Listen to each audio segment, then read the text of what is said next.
بوڑھے اور مریض اور بیمار لوگوں کے روزے کے تعلق سے کیا حکم ہے؟ دیکھیے سورہ بقرہ آیت نمبر 185 اگر ہم پڑھیں گے، ابن عباس رضی اللہ تعالیٰ عنہ کہتے ہیں اس سے مراد وہ شخص ہے جو روزے کی بالکل طاقت نہ رکھتا ہو، ایسا مریض جس کو شفا نہیں ہے، نسائی کی روایت ہے۔ تو بہرحال ایسا مریض جس کا آپریشن ہوا ہو یا پھر ایکسیڈنٹ ہوا ہو، اب وہ اس کے پاس بالکل طاقت نہیں ہے تو پھر وہ روزہ چھوڑ سکتا ہے، بعد میں اس کی قضا دے لیں۔ اسی طرح شوگر کا جو مریض ہے اس کے تعلق سے بھی کیا ہے، وہ روزہ چھوڑ سکتا ہے اگر مسلمان ڈاکٹر حقیقت میں اس نے یہ کہا ہو کہ دیکھو آپ روزہ رکھیں گے تو آپ کی بیماری بڑھ سکتی ہے، تو پھر آپ کے لیے نقصان ہو سکتا ہے، تو پھر اس وقت شوگر کا بیمار جو مریض ہے وہ بھی روزہ چھوڑ سکتا ہے۔ لیکن آج کل آسان ہے، بہت سارے لوگ شوگر کے بیمار ہوتے ہیں لیکن سارا دن کوئی کام نہیں ہوتا، آرام کر سکتے ہیں، سارا دن کیا ہے سو سکتے ہیں، کچھ بھی زیادہ کام نہیں رہتا، ان کے لیے بھی نقصان نہیں ہے۔ اور اس کے علاوہ ایسی دوائیاں بھی آ گئی ہے، شوگر کا مریض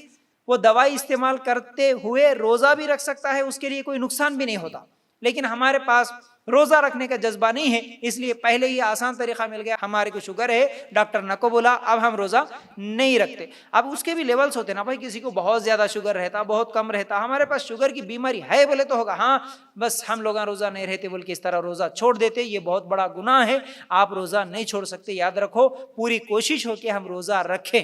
ٹھیک ہے نا۔ تو بہرحال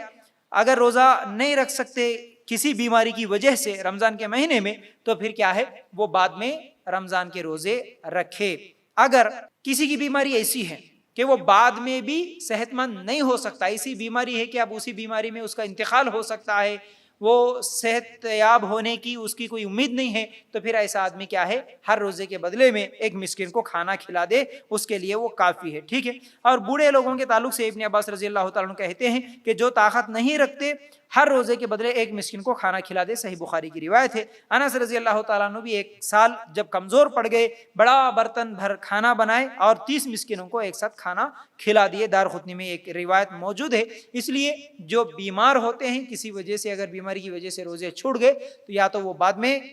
کیا ہے روزے رکھے، اور روزے رکھنا بعد میں یہی بہتر ہے، ورنہ 30 مسکینوں کو یا پھر جتنے روزے چھوٹے اتنے مسکینوں کو کھانا کھلا دے، ٹھیک ہے۔